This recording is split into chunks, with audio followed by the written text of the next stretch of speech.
আমরা যখন অনলাইন থেকে বা অফলাইন থেকে কোনো এসডি কার্ড পারচেস করি, সেই এসডি কার্ডটি যখন আমাদের ফোনে ইনপুট করি, ইনপুট করার পর সেই এসডি কার্ডটির মধ্যে বিভিন্ন প্রবলেম দেখা দেয়। আজকের ভিডিওতে আমি আপনার সাথে সেই প্রবলেমের সলিউশন নিয়ে কথা বলবো এবং সেই এসডি কার্ডের প্রবলেমগুলোকে আপনারা কীভাবে সলভ করবেন সেটাও আমি আপনার সাথে শেয়ার করব। আর ভিডিওর লাস্টে আমি আপনাদের দেখিয়ে দেবো যে কীভাবে আপনারা কারাপ্টেড এসডি কার্ড, ধরুন সেই এসডি কার্ডটি আপনাদের ফোনে চলছে না, আপনাদের ফোনে যখন এসডি কার্ডটি লাগাচ্ছেন তখন দেখাচ্ছে যে এসডি কার্ডটি ফরম্যাট করতে হবে, কিন্তু আপনাদের এসডি কার্ডে অনেক ইম্পর্টেন্ট ডাটা রয়েছে, সেই ইম্পর্টেন্ট ডাটাগুলোকে আপনারা ডিলিট করতে চাইছেন না। তো সেই এসডি কার্ডকে আপনারা ফরম্যাট না করে কীভাবে ঠিক করবেন সেটাও কিন্তু আমি আপনাদের দেখিয়ে দেবো, তাই আপনারা কিন্তু ভিডিওটি শেষ অবধি দেখুন। তো প্রথমে আসি, আমরা অনলাইন থেকে বা অফলাইন থেকে যে এসডি কার্ডগুলো কিনি, সেই সমস্ত এসডি কার্ডগুলো কি অরিজিনাল হয়ে থাকে? অরিজিনাল এসডি কার্ডে কি এই সমস্ত প্রবলেমগুলো দেখা দেয়? না ফ্রেন্ডস, অরিজিনাল এসডি কার্ডে কিন্তু কখনো এই সমস্ত প্রবলেমগুলো দেখা দেবে না। আপনারা যে এসডি কার্ডটি কিনেছেন, আপনাদের এসডি কার্ডে যদি এই ধরনের প্রবলেমগুলো দেখা দেয়, তাহলে সেই এসডি কার্ডটি ডুপ্লিকেট এসডি কার্ড। আপনারা ডুপ্লিকেট এসডি কার্ড কিনেছেন, তার জন্য এই প্রবলেমটি দেখা দিচ্ছে। এবার ডুপ্লিকেট এসডি কার্ডের মধ্যেও কিন্তু তফাৎ রয়েছে। কিছু কিছু ডুপ্লিকেট এসডি কার্ড, ধরুন আমি একটা উদাহরণ দিচ্ছি, 128 জিবি আপনারা একটি এসডি কার্ড কিনেছেন, ঠিক আছে? সেই এসডি কার্ডে আপনাদের 128 জিবি শো করবে, কিন্তু সেখানে স্টোরেজ থাকবে 64 জিবি। মানে আপনারা 64 জিবি স্টোরেজই কিন্তু ইউজ করতে পারবেন। এছাড়া কিছু এসডি কার্ড রয়েছে, সেই সমস্ত এসডি কার্ডে 128 জিবি স্টোরেজই থাকবে, কিন্তু আপনাদের এসডি কার্ডের যে স্পিড থাকবে সেই স্পিডটা অনেক কম হবে, যেই কারণে আপনারা যদি কোনো ফাইল কপি করে সেই এসডি কার্ডের কোনো ফোল্ডারে পেস্ট করেন, দেখবেন যে সেই ফাইলটি কারাপ্টেড হয়ে যাবে। আমি উদাহরণস্বরূপ আপনাদের বলছি, একটা ভিডিও যদি আপনারা পাঠান বড় সাইজের, ধরুন 700 এমবি 800 এমবির ভিডিও যদি আপনারা সেই এসডি কার্ডে পেস্ট করেন, মানে কপি করেন, তো কপি করার পর দেখবেন যে সেই এসডি কার্ডে কিন্তু সেই ভিডিওটি কারাপ্টেড হয়ে যাবে। অনেক ভিডিও দেখবেন ঠিকঠাক চলবে, অনেক ভিডিও দেখবেন যে কারাপ্টেড হয়ে যাবে। তো এটা কেন হয়ে থাকে? এটা কিন্তু এইচডি কার্ডের জন্য হয়ে থাকে। এইচডি কার্ডের যে স্পিডটা রয়েছে সেই স্পিডটা অনেক কম থাকে, যেই কারণে এই প্রবলেমটি আপনারা ফেস করেন। আমার কাছেও কিন্তু একটা 128 জিবির এইচডি কার্ড রয়েছে, সেই এইচডি কার্ডে কিন্তু আমি সেম প্রবলেমটি ফেস করে থাকি। আমার এইচডি কার্ডের স্টোরেজ কিন্তু 128 জিবি রয়েছে, কিন্তু আমার এইচডি কার্ডের স্পিড কম হওয়ার কারণে আমি যখন সেই এইচডি কার্ডে কোনো ভিডিও ডাউনলোড করি বা কোনো ভিডিও অন্য জায়গা থেকে কপি করে পেস্ট করি, বড় সাইজের ভিডিও হলে সেই ভিডিওটি কিন্তু কারাপ্টেড হয়ে যায়, সেই ভিডিওটি কিন্তু চলে না। কিছু কিছু ভিডিও চলে, কিন্তু ডাউনলোড করলে কিন্তু একদমই চলে না। আমি যদি ডাউনলোড করে ডাইরেক্ট সেই এইচডি কার্ডে নিই, তাহলে কিন্তু সেই ভিডিওটি চলে না। এবার এই এইচডি কার্ডটিকে সঠিকভাবে চালানোর কিছু প্রসেস রয়েছে। আপনারা প্রথমত এই সমস্ত এইচডি কার্ডে একসাথে অনেকগুলো ফাইল কপি করে পেস্ট করবে না। এর ফলে কি হবে, আপনাদের সমস্ত ফাইলগুলো কিন্তু কারাপ্টেড হয়ে যাবে। কেননা এই সমস্ত এইচডি কার্ডের স্পিড অনেক কম হয়, তাই আপনারা একটা একটা করে ফাইল কপি করে পেস্ট করবেন। আর পেস্ট করার পর আপনারা অনেকক্ষণ কিন্তু ওয়েট করবেন, আপনারা ব্যাক করবেন না। ব্যাক করলে কিন্তু সেই ফাইলটি কারাপ্টেড হয়ে যাবে। আর যেই ফাইলটি একবার কারাপ্টেড হবে, সেই ফাইলটি কিন্তু আপনারা যতবারই সেন্ড করবেন, মানে যতবারই কপি করবেন সেই এইচডি কার্ডে, ততবারই কিন্তু সেই ফাইলটি কারাপ্টেডই দেখাবে, ঠিক আছে? ডিলিট করার পর যদি আবার আপনারা কপি করে আপনাদের এইচডি কার্ডে পেস্ট করেন, তো আপনাদের কিন্তু কারাপ্টেডই দেখাবে। আর আপনারা যেই ফোল্ডারে ভিডিও রাখবেন, সেই ফোল্ডারেই কিন্তু কপি করে পেস্ট করবেন। আপনারা যদি অন্য ফোল্ডারে ভিডিওটি পেস্ট করেন, তাহলে কিন্তু সেই ভিডিওটি কারাপ্টেড হয়ে যাবে। তো এই জিনিসগুলোকে মাথায় রাখবেন। আর নেক্সট হচ্ছে গিয়ে, আপনাদের এইচডি কার্ড যদি ফরম্যাট দেখায়, এবার কিছু ফোন রয়েছে, যেমন ধরুন আমার এইচডি কার্ডটি, আমার যে 128 জিবি এইচডি কার্ডটি রয়েছে, আমার পোকো ফোনে যখন ইনপুট করি, ইনপুট করার পর কিছুদিন চলে, কিছুদিন চলার পর দেখা যায় যে ফরম্যাট করতে, ঠিক আছে? এবার আমি কী করি, আমার এইচডি কার্ডটিকে ফোন থেকে বার করি, ফোন থেকে বার করার পর আমার কম্পিউটারে একটা সেটিংস করি, সেটিংসটি আমি আপনাদের দেখিয়ে দেবো। সেটিংস করার পর আবার যখন ইনপুট করি, তখন এইচডি কার্ডটি আবার চলতে শুরু করে। তো এইচডি কার্ড ফরম্যাট করার কোনো প্রয়োজন নেই, আপনাদের এইচডি কার্ডে অনেক ইম্পর্টেন্ট ডাটা রয়েছে, কোনো ফরম্যাট করার প্রয়োজন নেই। আপনারা আপনাদের এইচডি কার্ডটিকে অন্য ফোনে ব্যবহার করতে পারেন, যেমন আমি রিয়েলমি ফোনে ব্যবহার করি। আমার এই ফোনে 128 জিবি এইচডি কার্ডটি ইনপুট করেছি, কিন্তু এই ফোনে কোনো প্রবলেম হয় না, ঠিক আছে? প্রবলেম হয় যেমন কপি পেস্টে প্রবলেম হয়, কপি পেস্টে অনেক ফাইল কারাপ্টেড হয়ে যায়। এই প্রবলেমটি হবেই, কেননা এইচডি কার্ডের স্পিড অনেক কম, ঠিক আছে? এর জন্য এই প্রবলেমটি হবেই। আপনারা কোনো ভিডিও রেকর্ড করতে হবে না, ঠিক আছে? আপনারা যদি ভিডিও রেকর্ড করেন, সেই ভিডিও কিন্তু রেকর্ড হবে না, আপনাদের সাউন্ড আসবে না, ভিডিও কারাপ্টেড হয়ে যাবে, মানে সেই ভিডিও কিন্তু কারাপ্টেড হয়ে যাবে, কারণ স্পিড কম আপনাদের এইচডি কার্ডের, ঠিক আছে? তো আপনারা ওই এইচডি কার্ডে কী হিসাবে ব্যবহার করতে পারেন, আপনার ছোটোখাটো ফাইলগুলোকে কপি করে স্টোর করে রেখে দেওয়ার জন্য ব্যবহার করতে পারেন। আপনারা ছবি স্টোর করে রেখে দেওয়ার জন্য ব্যবহার করতে পারেন, কিন্তু সিকিউর নেই, আপনাদের সেই ছবিও কারাপ্টেড হয়ে যেতে পারে, আপনাদের সেই ফাইলগুলো কারাপ্টেড হয়ে যেতে পারে।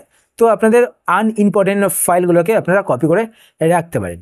এবার আপনারা কীভাবে আপনাদের এইচডি কার্ডটি ফরম্যাট না করে ঠিক করবেন, সেটা চলুন আমি আপনাদের দেখিয়ে দিই। তো আপনাদের কী করতে হবে, এরকম একটা অ্যাডাপ্টার কিনতে হবে। এই সমস্ত অ্যাডাপ্টারের দাম হচ্ছে 25 থেকে 30 টাকা, ঠিক আছে? তো এরকম একটা অ্যাডাপ্টার আপনারা কিনে নেবেন। কেনার পর আপনারা আপনাদের এসডি কার্ডটিকে এই অ্যাডাপ্টারের মধ্যে এইভাবে ইনপুট করে দেবেন। ইনপুট করার পর আপনারা আপনাদের কম্পিউটারে গিয়ে এই অ্যাডাপ্টারটিকে লাগিয়ে দেবেন। লাগানোর পর কী করতে হবে আমি আপনাদের কম্পিউটার স্ক্রিনে গিয়ে দেখিয়ে দিচ্ছি। তার আগে ফ্রেন্ডস, আপনাদের যদি ছোট্ট রিকোয়েস্ট, আপনারা যদি এই চ্যানেলে নতুন হয়ে থাকেন তো চ্যানেলকে সাবস্ক্রাইব করে পাশে বেল আইকনটি কল করে রাখবেন এরকম নতুন নতুন ইন্টারেস্টিং ভিডিও নোটিফিকেশন পেতে। আর ভিডিও দেখার পর যদি আপনাদের ভিডিও হেল্পফুল হয়ে থাকে তাহলে লাইক শেয়ার করতে অবশ্যই ভুলবেন না। আর যদি আপনার ফেসবুক পেজ থেকে ভিডিও দেখে থাকেন তো পেজটিকে লাইক এবং ফলো করে পেজের শেয়ার রাখবেন। আর আপনার যদি কোনো কোশ্চেন থেকে থাকে সেটা আপনার কমেন্টে কমেন্ট করে জানাতে পারেন, আমি তাই রিপ্লাই করবো, সেটা নিয়ে ভিডিও বানানোর চেষ্টা করবো। তো এবার চলুন কম্পিউটার স্ক্রিনে গিয়ে আমি আপনার দেখিয়ে দিই কীভাবে আপনার কারাপ্টেড এসডি কার্ডকে ঠিক করবেন। প্রথমে আপনারা আপনাদের এসডি কার্ডটিকে কম্পিউটার বা ল্যাপটপের সাথে কানেক্ট করে নেবেন। তো আমি কানেক্ট করে নিলাম। তো কানেক্ট করার পর আপনার সামনে এরকম একটা ইন্টারফেস চলে আসবে। তো আপনার স্ক্যানও করতে পারেন। তো আমি কন্টিনিউ উইদাউট স্ক্যানে ক্লিক করব। ক্লিক করার পর আপনার সামনে এরকম একটা পপ স্ক্রিন আসবে। তো এখানে ক্রস বাটনে ক্লিক করে দেবেন। ক্লিক করার পরে এবার আপনারা উইন্ডোজের লোগোটিতে ক্লিক করবেন। এই উইন্ডোজের লোগোটি দেখতে পাচ্ছেন আমার কম্পিউটারের ওপরের দিকে শো করানো রয়েছে, আপনাদের নিচের দিকে শো হতে পারে। তো আপনারা উইন্ডোজের লোগোটিতে ক্লিক করবেন। ক্লিক করার পরে এবার আপনারা এখানে একটি অপশান দেখতে পাবেন কম্পিউটার বলে। তো আপনারা কম্পিউটার অপশানটিতে ক্লিক করবেন। কম্পিউটার অপশানটিতে ক্লিক করার পর আপনাদের সামনে এরকম একটা ইন্টারফেস চলে আসবে। এবার আপনারা আপনাদের এসডি কার্ডের ড্রাইভটি এখানে দেখতে পাবেন। তো এইখানে দেখতে পাচ্ছেন জি ড্রাইভে কিন্তু আমার এসডি কার্ডটি শো করছে।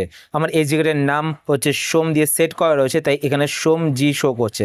তো আপনাদের এসডি কার্ডে যদি নাম সেট করা থাকে তো এখানে সেই নামটি দেখতে পাবেন বা আপনারা এখানে এসডি কার্ড দেখতে পাবেন, ঠিক আছে। তো আপনারা আপনাদের এসডি কার্ডটিকে এখানে রাইট ক্লিক করে সিলেক্ট করবেন। সিলেক্ট করার পর এবার আপনারা লেফট ক্লিক করবেন। লেফট ক্লিক করার পর এইবার আপনারা নিচের দিকে আসবেন। নিচের দিকে আসার পর এখানে একটি অপশান আপনারা দেখতে পাবেন প্রপার্টিস, একদম লাস্টে দেখতে পাচ্ছেন প্রপার্টিস। তো আপনার প্রপার্টিস অপশানটিতে ক্লিক করবেন। ক্লিক করার পর এবার আপনারা এখানে সেকেন্ড নাম্বারে একটি অপশান দেখতে পাবেন টুলস। তো আপনার টুলস অপশানটিতে ক্লিক করবেন। টুলস অপশানটিতে ক্লিক করার পরে এবার আপনারা এখানে একটি অপশান দেখতে পাবেন চেক নাও। তো আপনারা চেক নাও অপশানটিতে ক্লিক করবেন। চেক নাও অপশানটিতে ক্লিক করার পর এবার আপনারা দেখতে পাবেন এটা আপনাদের automatically file system error select করা থাকবে, এটাই আপনারা সিলেক্ট করে রাখবেন। আর দ্বিতীয় অপশানটির কাজ হচ্ছে আপনাদের এসডি কার্ডে যদি কোনো ব্যাড সেক্টর থাকে সেটাকে রিকভার করার জন্য দ্বিতীয় অপশানটি সিলেক্ট করতে হয়। তো আমরা দ্বিতীয় অপশানটি সিলেক্ট করবো না, কারণ এটা হতে অনেক সময় লাগবে।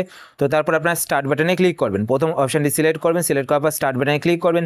স্টার্ট বাটনে ক্লিক করার পর এখানে দেখতে পাচ্ছেন সাম problems were found and fixed, মানে আমার এসডি কার্ডে কিছু প্রবলেম ছিল সেটা কিন্তু ফিক্স হয়ে গেছে।